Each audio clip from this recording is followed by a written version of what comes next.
Kumusta mga kanoisy? Welcome back sa ating YouTube channel, Philippine Noisy. So, ngayong araw na update naman tayo about politika ng ating bansa. So, ang videong to is mula na naman kay Boss Balita TV. So, meron itong pamagat na kulong si Marcoleta, binulgar ni Ramon Tulfo, binayaran ng 1 billion na huli sa buwatan ng Diskaya. Grabe, 1 billion par. So, yan yung panoorin natin. Ang question mark pa naman siya. Kulong si Marcoleta or whatsoever. Kayo na bahalang umusga. Panoorin natin ito ng sabay-sabay. Kasi first time ko lang din makita itong video to. And then, yun.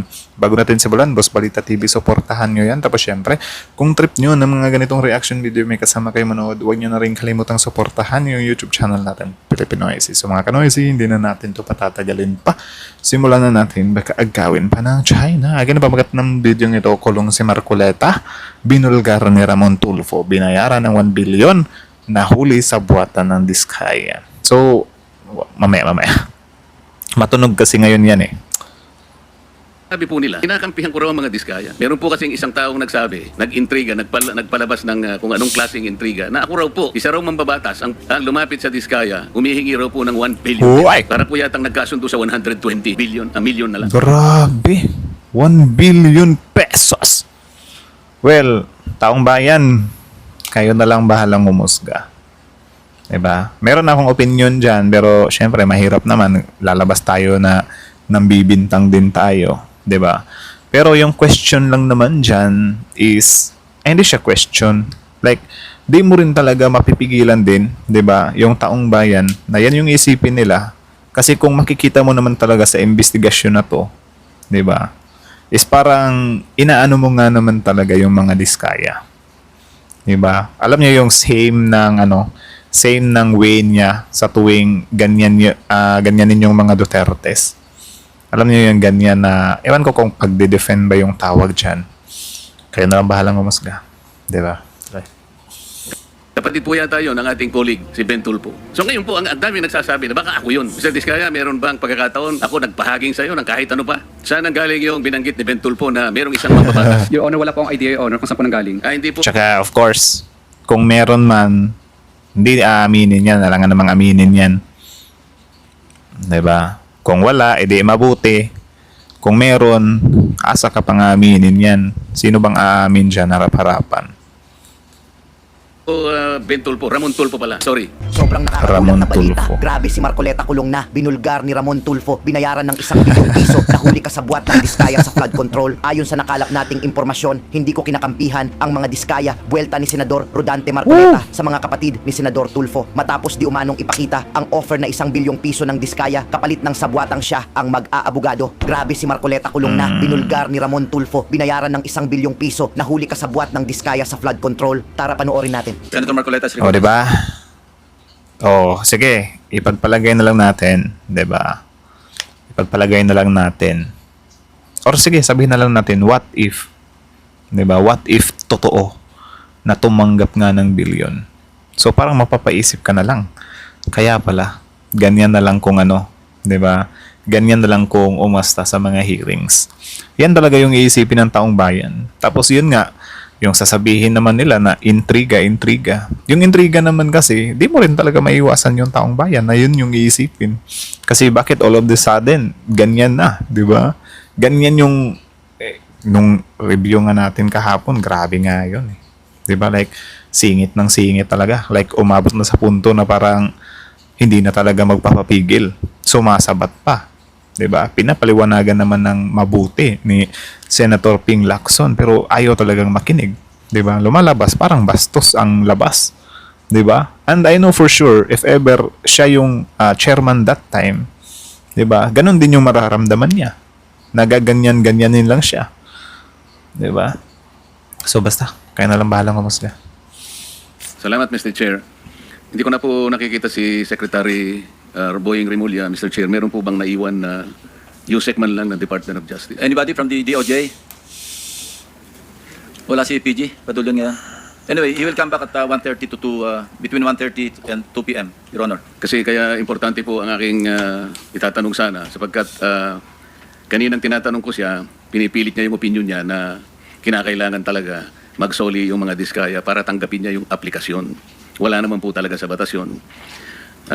ipipilit ba ang opinion ng isang undersecretary o isang secretary ng Department of Justice samantalang maliwanag na maliwanag po ang requisites ng batas? Itingnan mo po natin ngayon, Mr. Chair, ang dilemma nitong dalawang mag-asawang ito. Narinig po natin Tsaka ang na... tanong lang din naman kasi talaga ng taong bayan dyan, bakit pinipigilan yung pagpapabalik sa pera? Diba? Bakit pinipigilan yung pagpapabalik sa pera? Kasi parang yung banat naman ngayon ng mga DDS device, parang ano yan, protection, tapos bayad muna bago protect. Diba? So, yan lang naman yung tanong. Bakit pinipigilan? Sige, sabihin na natin na wala yan sa batas. Pero, yun nga, bawal na ba? Diba, na atimpin ng government na maisauli nga naman talaga if ever meron pang isa sa uli. 'Di ba? Kasi syempre, kung magkakasaulian ng yaman, magkakasaulian ng pera, of course, mahihirapan ng lumaban yung mga diskaya. Kasi wala na silang pera eh. 'Di ba? Mawawalan sila ng laban. Kaya, yan siguro yung isa din sa reason kung bakit yung taong bayan ang tingin sa inyo, pinoprotektahan nyo yung mga diskaya. 'Di ba? Eh, kayo ba taong bayan, ikaw random na nanonood, agree ka ba na singilin muna yung pera ng mga diskaya bago sila bigyan talaga ng protection, or dapat protection na lang kahit hindi maisauli yung pera kasi yun naman yung nasa batas? Comment nga kayo sa baba. Ang supplemental affidavits nila. Sa aking palagay, very extensive revelation ng mga pangyayari na ating binubuksan ngayon. Ngunit dahil nga nagpahayag kayo ng opinion ninyo, ito po yung kanina pa pinipilit ko na parang na-discredit na sila kasi kung ikukumpara sila kay Bryce Hernandez, mas kapanipaniwala si Bryce Hernandez. Masasakripisyo ngayon, whatever is the quality o madidiminish ngayon ang veracity ng kanilang testimony. Ito po yung kanina pa gusto ko nang sabihin sana. Paano natin paniniwalaan sila ngayon kung nakapagpahayag na tayo ng opinion tungkol kung sino po yung dapat paniwalaan dito? For the record, Your Honor, naniniwala Okay, ako sa... so binabalik na naman ni Senator Marcoleta yung issue, 'di ba? I think about sa stand na naman ulit ni Senator Ping Lacson na parang mas credible pa si Bryce. Dinidib niya talaga yun para. I think naman kahit hindi nag-comment ng ganun si Senator Ping Lacson, same pa rin yung iisipin ng taong bayan. 'Di ba? Kasi syempre nga naman, kanino ka ba mas maniniwala par? Sa pinaka-boss talaga or sa may mga matataas na ranggo sa pagka-illegal or dun sa mga sidekick? 'Di ba dun sa mga sidekick? Kasi yung mga boss amo talaga is sila talaga yung mas capable na magsinungaling eh. 'Di ba? Yung mga high ranking talaga, sila talaga yung mas mahirap paniwalaan over sa mga psychic. Yung psychic kasi, sobrang konti lang yung mawawala sa kanila. Unlike sa mga big bosses, malaki yung mawawala sa kanila. Kaya, magsisinungaling talaga sila. Kita nyo naman yan, simula pa nga nung, question sila dyan sa nagsinungaling nga sila muna, di ba? Bago sila nagsabi ng mga, mga ilalaglag nila. Tsaka, di hamak din na mas useful, 'di ba? Yung mga binitawang mga expose ni Bryce Hernandez kasi mga high-ranking official din 'yun, mga senador eh. 'Di ba? Yung mga diskaya parang pili nga lang eh. Mga congressman lang, ganyan. Though mga congressman need din yung panagutin, 'di ba? Pero mas grabe din talaga yung senador. Masarap sampalin yung yung mga senador na kurakot eh. 'Di ba? Kanilang mga pahayag ngayon. Alam niyo, yung credibility, relative yan eh. At one point, si Bryce Hernandez, as I also mentioned, was not credible. He started becoming credible because of new revelations. Afterwards, he may not be credible again. Relative po yan eh. Kaya Hindi po. pwedeng, wala pong cast in stone na credibility, walang cast in stone, especially in a hearing like Tama. this. Yung pinakamaingat nga po na gagawin natin, minumungkahi ko, Mr. Chair, na huwag na po tayong magbigay ng opinion. Makikita naman po natin sa pagdaan in the course of our discussion. Nok ng tokwa. Yung opinion, tsaka yung judgment, yung hatol, di ba magkaiba lang yun? Guys, opinion, hatol. Kasi yung opinion, nagbibigay ka lang ng opinion. Yung hatol naman, nagbibigay ka na ng hatol. 'Di ba? Sobrang magkaiba nun. Yung opinion kasi, pwede mo pa kasing anuhin mo 'yun eh. Pwede mo pa kasing itama yung opinion. 'Di ba? Tsaka parang wala naman sa grupo nyo yung sobrang lakas magbigay ng opinion, 'di ba? Sobrang Diyos ko. 'Di ba? Kala mo naman talaga sa side nila sa Duterte Block, hindi din sila nagbibigay ng mga opinion nila. Mas masaklap pa nga sa kanila eh, kasi yung iba, intriga lang talaga. Walang mga ebidensya. Di ba? Kaya talaga, ay nako. Kung sino talaga ang maglilinaw na makikita nating nakakatulong sa ating pagdinig. Ito lang po ang gusto kong sabihin. Pangalawa po, ang mga diskaya lamang ang unang nagbigay ng sworn affidavit nung i-float ko po yung paraan na maaaring makatulong sila ng higit sa pagtuklas natin kung sino talaga yung mga proponents. Wala namang iba. Sila yung nakipag-unahan. At dahil doon, naimungkahi ko nga, sapagkat yun naman ay nasa batas talaga. Nasa Section 4 po ng batas ng WPP. Kaya po namin sila kinonsider. Ngayon, kung sasabihin po ng Department of Justice na kinakailangan pa palang testingin ang kredibilidad, ang sincerity, yung goodwill, na wala naman po sa batas yun, paano po yung aplikasyon nila? So sa mga tweet, yung batas po, yung batas mismo na tinatadhana para sa mga ganitong klaseng pagkakataon, hindi po nabibigyan ng katuparan. Ang sinasabi po nila, kinakampihan ko raw ang mga diskaya. Hindi po, tuntunin natin from the beginning. I am very consistent. Ang batas po ang aking sinusunod, ang tinutuntun ko. Meron po kasing isang taong nagsabi, nag-intriga, nagpalabas ng kung anong klaseng intriga, na ako raw po, o maring hindi ako, isa raw mambabatas, ang lumapit sa diskaya, humihingi raw po ng 1 billion pesos. Para po yatang nagkasundo sa 120 billion, a million na lang. Isipin po ninyo, kapatid po yata yun ng ating colleague, si Ben Tulfo. So ngayon po, ang dami nagsasabi na baka ako yun. Na-mention pa si Ben Tulfo, sasabat din yun, panigurado. Di magpapaano yun eh. Di magpapagrabyado yun. Kahit na i-correct ni Marcoleta na si Man Tulfo pala yun. For sure, sasabat yun. Pangalanan mo nga lang yung kapatid nun. Sasabat nga yun eh. Ngayon pa kaya na napangalanan mo siya. Di ba? Sa akin lang po, okay lang yung magpalabas sila ng ganun eh. Basta may maniwala lang sana na mas maraming tao na hindi totoo ang sinasabi. Para sa akin, okay na po yun eh. Ha? Mr. Diskaya, meron bang pagkakataon? Okay na maniwala, tapos ang gulo. Ako nagpahaging sa'yo ng kahit ano pa? Your Honor, wala po talaga. Saan ang galing yung binanggit ni Ben Tulfo na merong isang mambabatas? Your Honor, wala po akong idea, Your Honor. Hindi po Ben Tulfo, Ramon Tulfo pala. Sorry. Your Honor, Sana yung sana yung claim ni Ramon Tulfo, kaya niya yung patunayan. 'Di ba? Kasi kung hindi naman, may problema din sa taong yun. Sana kaya niyang patunayan yun. Or kahit, yung mga little hint lang talaga. Kasi mahirap naman na kapag babalik sa kanya yung tanong, wala din siyang maisagot, 'di ba? Sayang din naman. Kasi, syempre kung titingnan natin dito, tatanungin ni Senator Marcoleta yung mga diskaya na, nagpahaging ba ako sa inyo? Of course, hindi magsasabi or tatanggi yan or sasabihin niyang hindi. Di natin makukuha yung pinakasagot talaga. 'Di ba? Sa part na yan.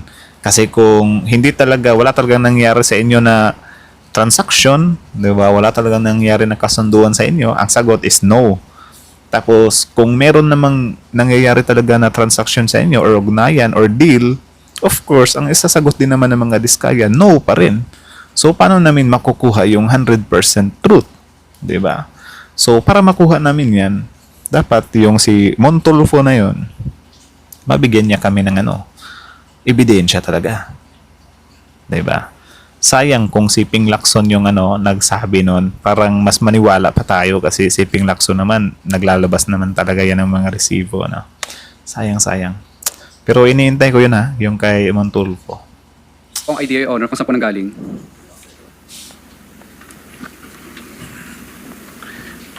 Balik po tayo dun sa sistema na gusto kong maging daan para maayos natin sa pamagitan po ng pagdinig na ito. Secretary Bunuan o kaya si Yusek Kati, kung sino man po ang pwedeng sumagot sa inyo. Natukoy na po natin kanina yung taba ng budget na halos 1 trillion pesos ay talagang naidagdag sa budget na hindi naman kailangan. At ngayon po, ito yung ating pinagtatalunan. Sino po bang may kagagawan kung bakit lumubo ng ganito ng budget na hindi naman natin kailangan? Ito na. Halimbawa po, yung mga party list, yung Sec Cati or Sec Bunuan, meron kayong code 160. Magkano po ba yung binibigay nyo sa mga congressmen na party list? Magkano po ba yung nakatoka para sa kanila? Your Honor, I think we are allocating 160 billion per party list. Ooh. 160 million, Your Honor. Sa party list po yun. Party list, yun. Yung regular po na congressman. The regular congressman, the allocation is based on a formula that we have already agreed. Average po. Kasi 300 something congressmen. Tama bang i-assume na mag-average sila ng 1 billion bawat isa? 1 billion, Your Honor. Sorry. Opo. On the average, Your Honor, maybe. Kaya nga po. So tingnan po nyo yung lopsided. Tingnan po nyo yung pagkakaya. Pag party list ka, masaya ka na po sa 150. Nagsimula pa po yun, 130. Totoo po yan. Kasi po matagal akong nag-party list eh. Kaya po pag sinabi ng speaker sa amin, ang para sa inyo, ganito, magsimula na kayong maglista. Nationwide po ang constituency ng party list. Kaya po, magsimula. Saan mo dadalhin yung 150 million buong Pilipinas? Kaya po merong isang barangay, sasabihin ko sa kanila, pwede bang 500,000 na lang muna kayo? Kasi paghahatian po ninyo ito. Sasabihin sa amin ng ibang mga barangay kapitan, sa kubeta lang po, hindi na po kakasa ito. Kawawa po ang party list. Regular, 1 billion. Samantalang ang distrito po niya, lalong-lalo na po kung Batanes. Ilang tao lang ba ang Batanes? Yung butante yata ron, 9,000 lang ang butante. Pero meron siyang 1 billion. Ang party list, nationwide ang constituency, masaya ka na sa 150. Ito yung sistema pong mali. Hindi ko malaman paano po rin yung ina-allocate. Yung allocation po ang problema rito. Yung allocation ng problema. Pwede din. Pero syempre, I think meron din doon yung talaga, yung way ng paggamit ng pera, Tapos siguro yung sa allocation, baka dyan pumapasok yung parang palakasan. 'Di ba? Kasi for sure meron talaga nangyayaring ganyan, palakasan mode. 'Di ba? I think tama naman, may point din naman sa part na 'yon. Yung pong code na 143, USEC, para saan po yun? Magkano po ang nakatoka ron? Pwede pong i-clarify, ano po yung 143? Yung pong mga insertions, magkano po yun? Kanina po pinag-usapan natin. Sa Congress, magkano po yun? Sa House of Representatives. Yung House of Representatives, Your Honor, meron yung leadership fund din. Natapos na po tayo doon. Okay. Your Sama-sama na po doon. Nasa 450B na po yun. Pati yung allocable. Yes, Your Honor, yeah. O yan po yung...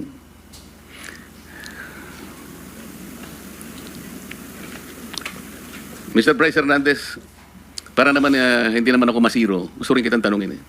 Kahit sinabi ng chairman nung isang nakaraang pagdinig na na-exasperate na sa'yo, sinabi sa'yo, incredible ka talaga. Lo. Kasi hirap mo talagang Grabe. Sobrang hindi talaga nakamove on si Marcoleta par. Sobrang hindi talaga nakamove on. So ayan, parang tinitrigger na naman niya ulit yung chairman ng Blue Ribbon. Tapos kapag naman, nirebat naman yan, biglang tataas yung boses. Tingnan nyo. Dapat magsuntukan na lang sila walaan eh. Pwede mo bang bigyan kami ng estimate sa flood control projects lang, 2023 to 2025, magkano yung value ng lahat ng flood control projects sa Bulacan? Sa distrito mo lang, yung first engineering district. Mabilis pong computation siguro. More or less po, kung 10 billion po yun, ang total na halaga lang po talaga nun is mga 3 billion lang po, Your Honor. Kasi yun lang po talaga yung ginagamit nating pang budget para sa construction po mismo. Sino po ang... Nagbanggit ka kasi ng dalawang kasama namin dito. Ibig mo sabihin, walang mga congressmen na involved? Meron po, Your Honor. Nabanggit ko na din po kanina, Your Honor. Wala kasi ako kanina, pwede mo bang ulitin? Hala. Ang sinasabi kong involvement, yung katulad na binanggit mo sa dalawang kasama namin dito, humihingi rin ng porsyento. Opo, Your Honor. 25% po. Sino-sino sila? Si Kong Zaldi ko po. Hindi, sa Bulacan ang sinasabi ko eh. Nabanggit mo na si Saldi kanina eh. Isa mismong first engineering district ng Bulacan. Your Honor. Yung si Saldi ko, nasa kabilang panig siya, di ba? Kasi di ba magkalaban sila ni BP Sara. Parang fair. Congress po namin doon nung 2020 to 2025, si Kong Boy Cruz. Kaya nga, sila rin ba ay ganun din ang patakaran, kumukuha rin, kagaya na sinasabi mo sa dalawang kasama namin dito? May pag-uusap po sila ni Boss Henry. Alam mo rin yung pag-uusap eh. Kasangkot ka rin eh. Magkano nga? 30. Hindi po, Your Honor. Ang alam Magkano? ko po, 15 to 20% lang po. Sino-sino sila? yung congressman po na nung panahon pa yun, no 2022, si Kong Diche Pancho po, tsaka si Kong Boy Cruz po. Congrats. 23, 24, 25, sino-sino sila? Yun po, sila po, Your Honor. Sila po ang congressman dun sa panahon na yun, Your Honor. Sino-sino ba yung congressman ng 1st Engineering District? Hindi mo kilala? Yun nga po binanggit ko po, si Kong Tina Pancho po. Ito din yung funny sa part ni hindi lang kay Marcoleta kundi sa I think sa DDS Block na parang the way nyo parang sometimes makikita nyo talaga na grabe yung way nila ng pag-iimbestiga, 'di ba? Sa halimbawa ganyan, sila Bryce nung dati naman hindi si Marcoleta yan, sila Bato na sila Atong ang parang ewan ko kung nararamdaman nyo rin yan pero may pagka-weird siya ba? Na parang, kayo ba nakikita nyo ba na the way siya mag-interview kay or magtanong sa mga diskaya is ganyang way din? Na may tanong na may pagkadiin, may parang, sagad yung pag-discredit, something like that. Or tinatry na tibagin.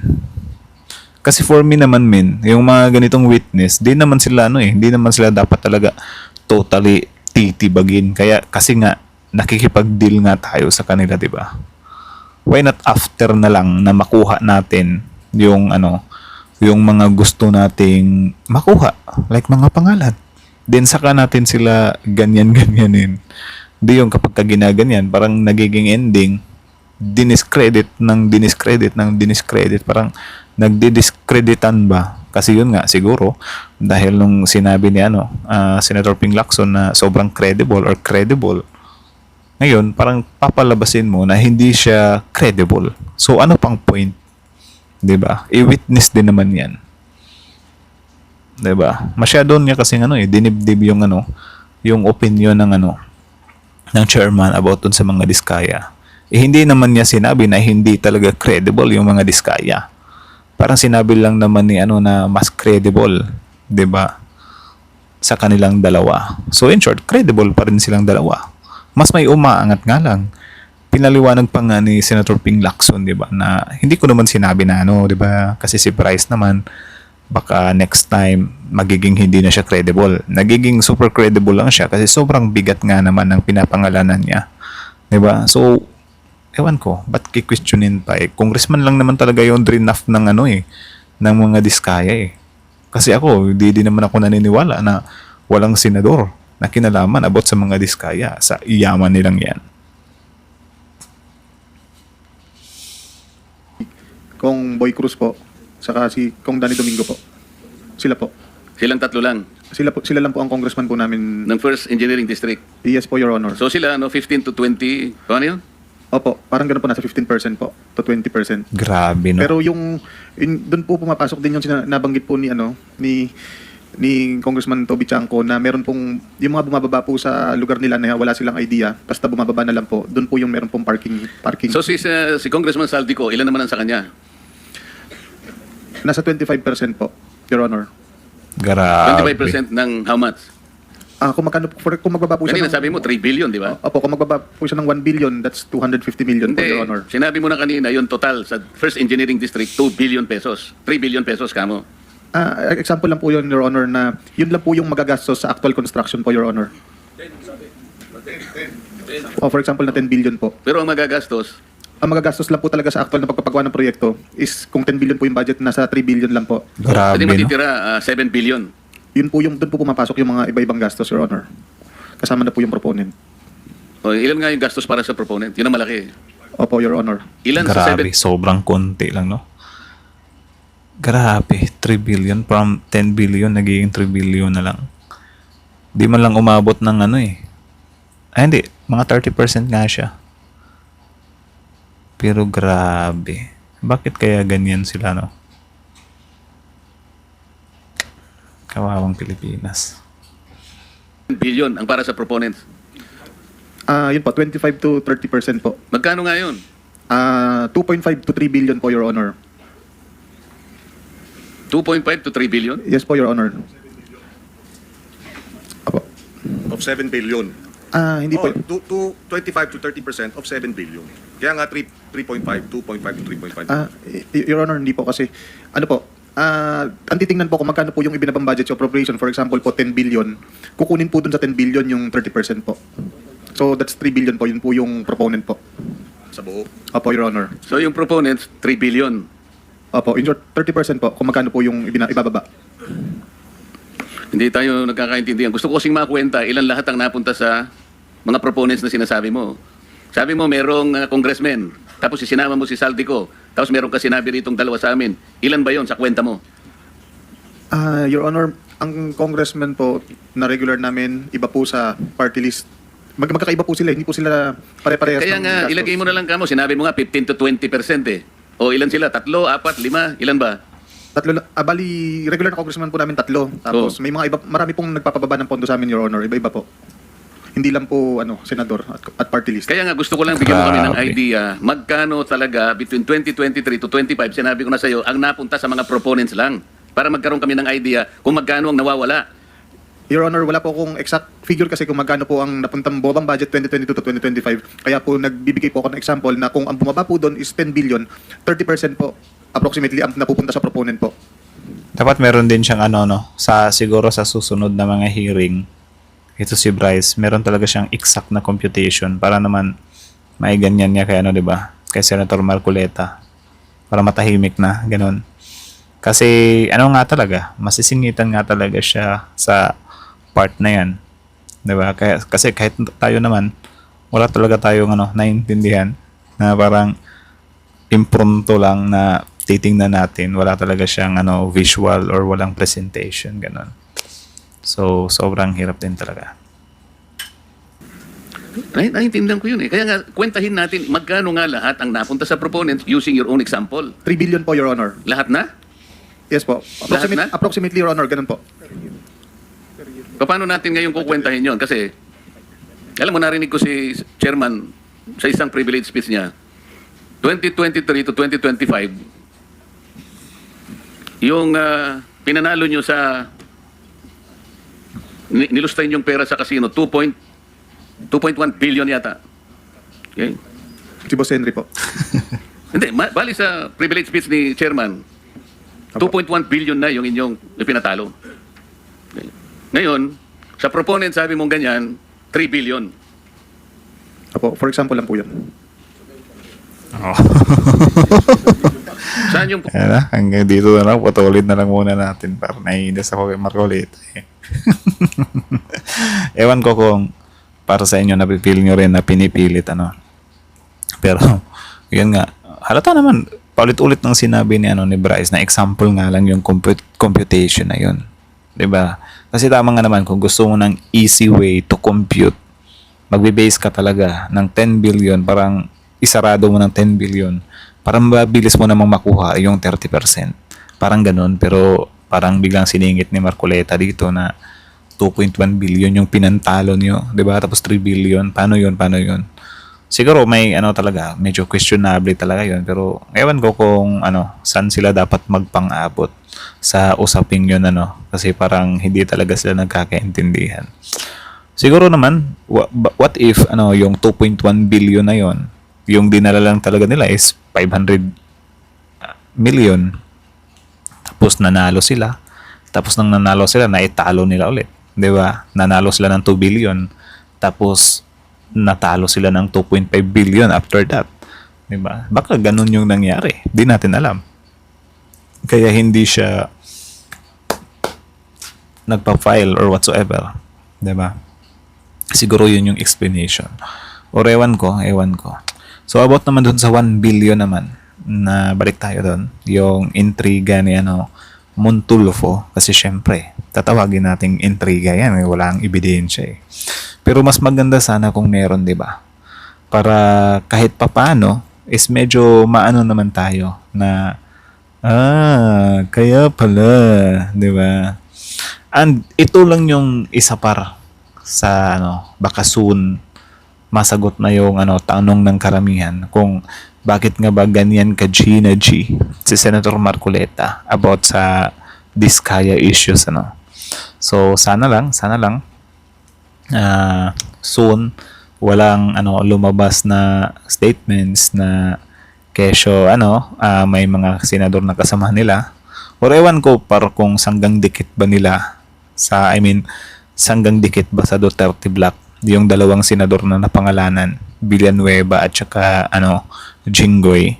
Kasi kung ganun man, baka possible nga talaga, 'di ba, na yan yung reason. Pero syempre, hindi natin pwedeng sabihin na parang pinoprotektahan ni Marcoleta yung mga kasamahan niya, pinoprotektahan niya yung mga dish niya. Kaya, kasi di naman talaga natin masasabi pa talaga. 'Di ba? Kumbaga, si lang talaga yung dyan. Hindi, yung korte na lang talaga yung magdidesisyon yan. 'Di ba? Pero, sana, or yun nga, huwag nating huwag nating di din talaga natin maiiwasan kung yung isipin ng taong bayan about dyan, 'di ba? Kasi hindi lang naman yan ngayon 'di ba? Maraming beses na yan na kapag medyo paboro sa inyo, ganyan talaga yung mga speechan nyo, ganyan talaga yung mga tanungan nyo, 'di ba? Ganyan talaga yung mga way of cross-examining or interrogating ninyo. So sana ginawa nyo yan nung impeachment ni BP Sara, mas na-appreciate pa sana namin.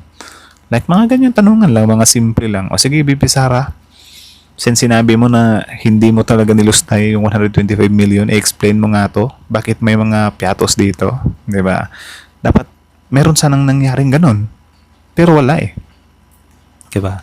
Kaya syempre, hindi nyo rin mawawasan na medyo may pagkaano nga naman talaga yan. Double standard. And then, I think siguro, baka kaya ganyan, kasi merong magbe-benefit, 'di ba? Na kapag ma-dismantle nila yung ni Bryce Hernandez. Kasi yun nga, according to Bryce Hernandez, meron pa siyang ibang kilala.